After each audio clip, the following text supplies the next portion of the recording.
Rightio, welcome back to the Williams Real Estate channel. Today we are discussing real estate cycles, by far my favourite topic. We'll discuss how the mechanics of a real estate cycle works. We'll discuss the oversupply, undersupply scenario that plays out as cycles play out. We'll discuss where each market sits, because there's not one property market. Every market, sub-market, region runs its own race, and how we derive to where each market sits by using the 18-year land cycle and historical sales data trends. So to kick it off, the overall mechanics of the cycle: every market goes through booms that last between 5 to 7 years. So the boom section, 5 to 7 years, boom. And then every market goes through a downturn, stabilizes, and then stagnates and goes flat. That period can last between 8 to 13, 14 years, depending on which market you look at, but on average, 10 years. So 5 years downturn, stabilize, and 5 years on average. So the likes of Sydney, Melbourne, 8, 9 years, they're more diversified economies. The likes of Brisbane, Perth, regional Queensland, WA, Darwin can go negative backwards for 10 to 13, 14 years. But on average 10. For that reason, we like getting into markets after 7, 8, 9, 10 years of stagnant flat growth, because it's any time when she can just hook. And if you can time it right from when it's starting to run, to peak. So once it starts, so the boom, peak, so from the peak of market to its start, 180 to 200%. If you can get a good deal on the way in, get under market value on the way in, by the time the market tops out, you could easily get 180 to 200%. But on average, between that 120 to 150% from trough to peak. But you can definitely do better if you can buy it right on the way in and get well under market. So how the cycles typically operate is as follows. A market will go through a downturn, stabilize, and then start to stagnate, and then go flatline for a good while at the start. At this point of the cycle, after it's come through the prior downturn and it's flatlining, at this start of a cycle, typically cycles start with an undersupply in property, because developers in recent years haven't been developing and adding more stock onto the market because projects aren't feasible. So a bit to unpack there. I know your head's probably spinning, but today it costs minimum 600K to build a unit. If you're building a block of 10 or 20, 50 units, minimum for a two-bedder, 600K. Then that's Kmart style, basic finishes. You can spend up to $1 million easy on high-end real estate, on a high-end development, but minimum around that 600K. By the time you buy the site, labour, construction, interest, holding cost, tax, all that, everything goes in, minimum 600K. So we're buying in markets now for 200 to 350K, because it is essentially half the intrinsic value or half the build costs. during this period, and that's at the start, very early stages of a bull run, where there's no stock being released by developers, because by the time they build it, it costs them 600, and established stock is between 200 to 350,000. Nothing stacks up. In order to add more supply to those markets during these periods where they're suppressed, the developers are waiting for the market to pick up, to go above this long-term trend, for the units to be worth at least 700 to 800K in value before they'll start building it, because there needs to be profit in the job. They're not just going to start building for the sake of it, even though we're in this supposed housing crisis.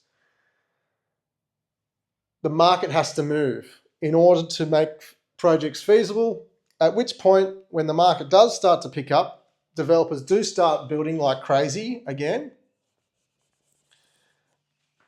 And that's when all the FOMO,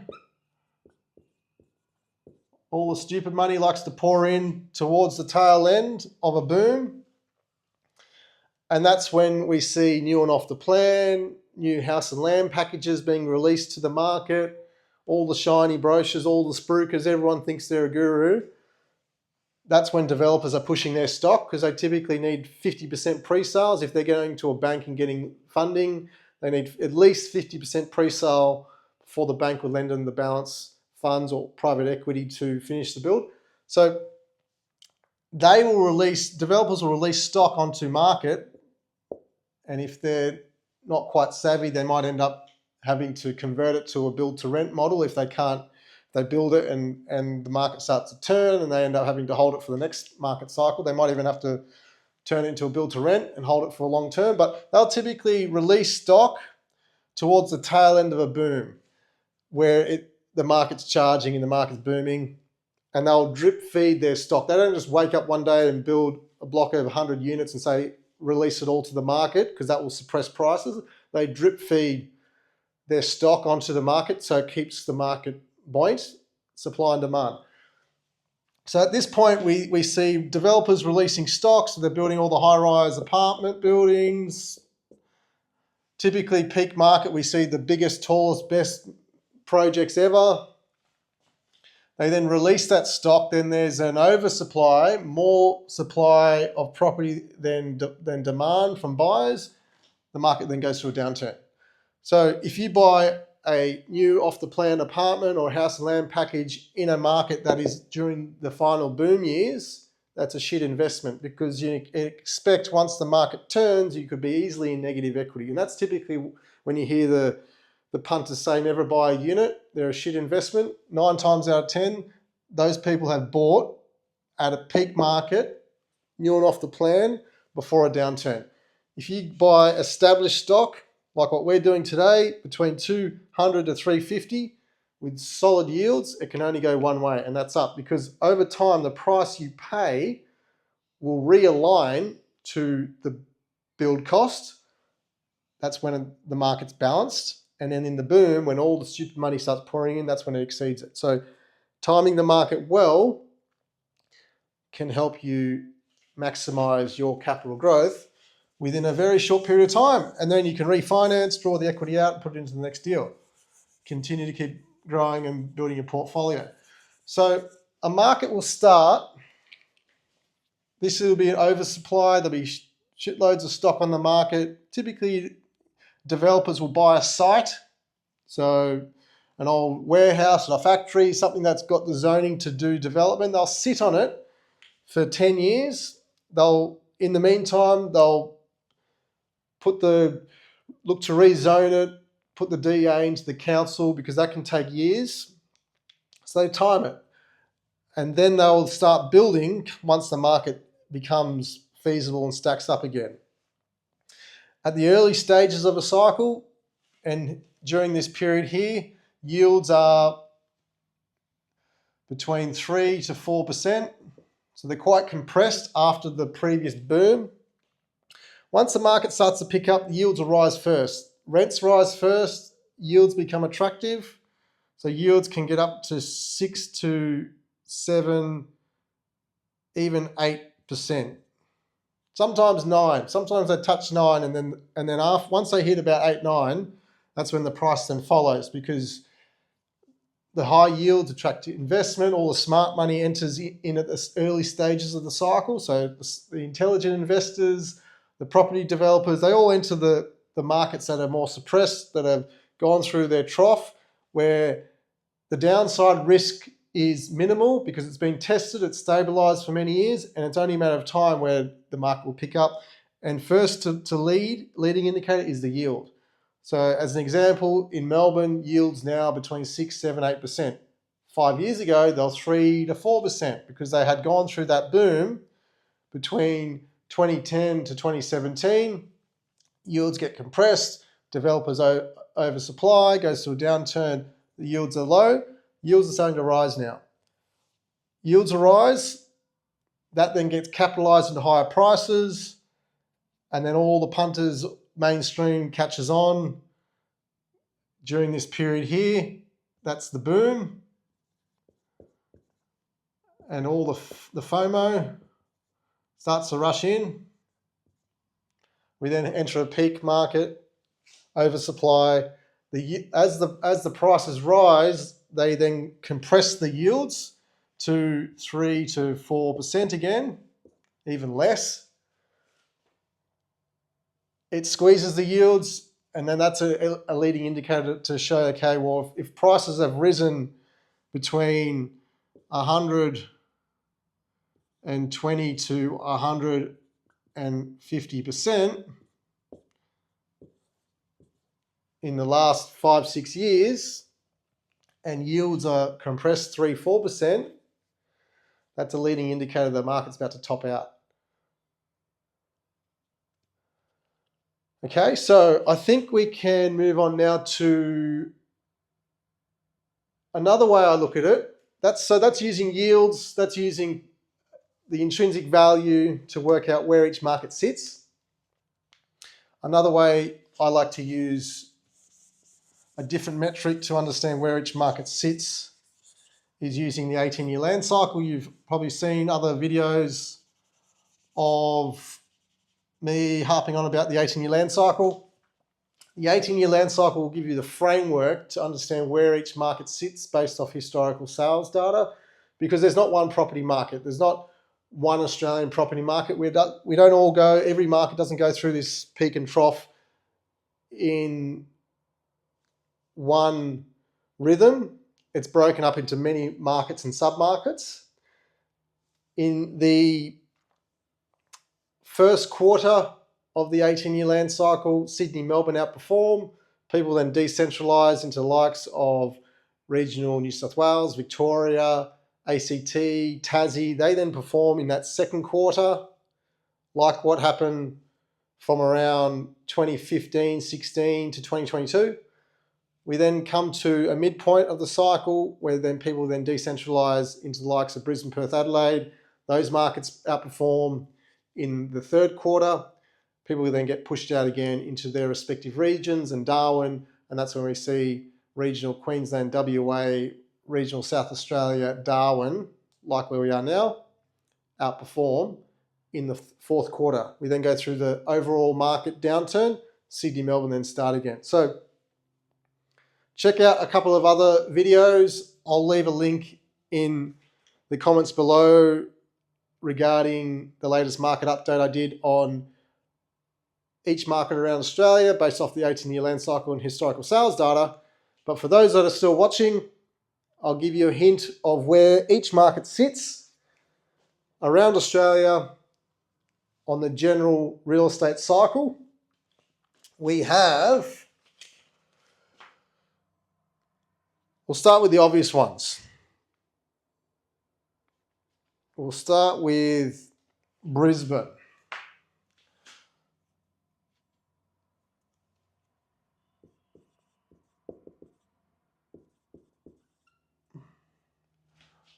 Brisbane's in the final year or two of FOMO stupid money. Everyone thinks it's going to go on forever because of the Olympic Games, all the infrastructure. But unfortunately, like investing, not in just real estate, everyone tends to get the FOMO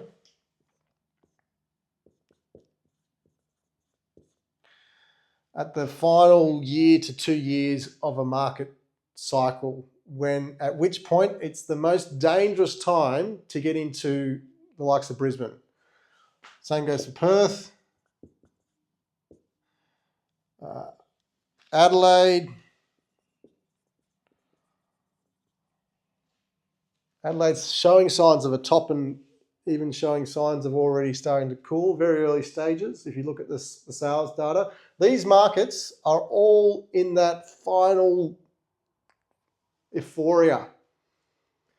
As an example, Brisbane, I was buying units, villas, townhouses in 2018 to 2021, which would have been for Brisbane around this section, for 152K to 165K. By the end of it, we're paying about 220K. I typically only like to buy into the first 20-30% of the market starting to pick up, and then we're on to the next one. We're always just ahead of the curve, just like going surfing.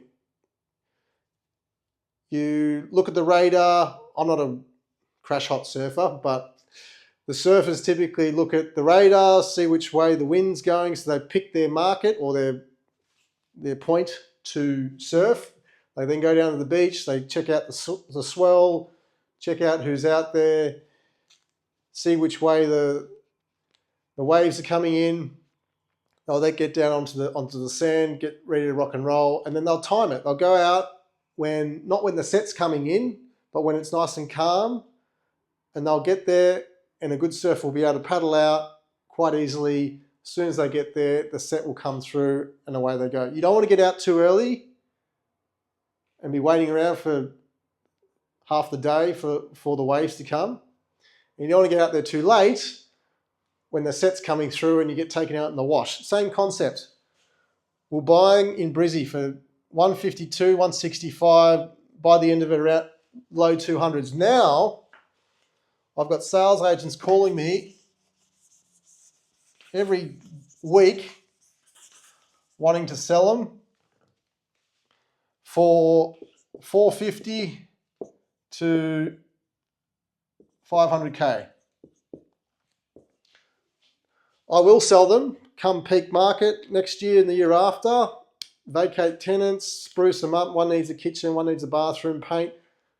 Sell them at an auction, vacant, open it up to the whole market with no reserve.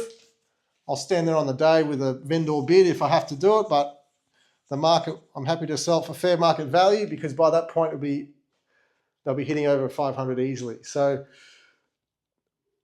to then sell down those assets, pay off the debt, raise cash, reinvest it, those capital gains into the next market rather than riding it through this 10 years of downturn and stagnant period. So most of the punters out there are charging it. Even buyers agents are pushing people into these markets.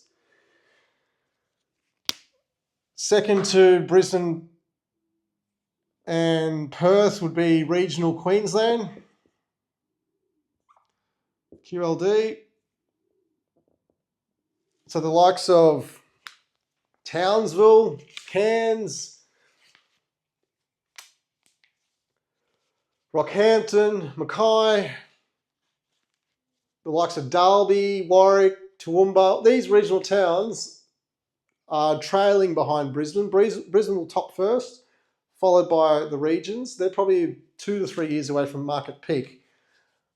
But by the time they do top out, those markets that are dependent on the mining sector, that are getting all the euphoria now, will go through the downturn and will end up in negative equity if you buy in regional Queensland in 2025. If you look at the historical sales data and look what happened in regional Queensland from 2006 to 2018-19, the price points in 2006 were higher than in 2018, 2019. So sure, you'll get another couple of years worth of sugar hit, but when the market turns, you'll be close to, if not in negative equity. So buyers beware. These are the overheated, stupid markets that everyone's talking up and getting into.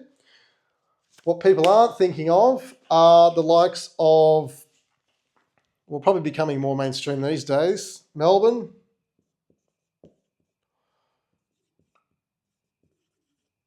Sydney,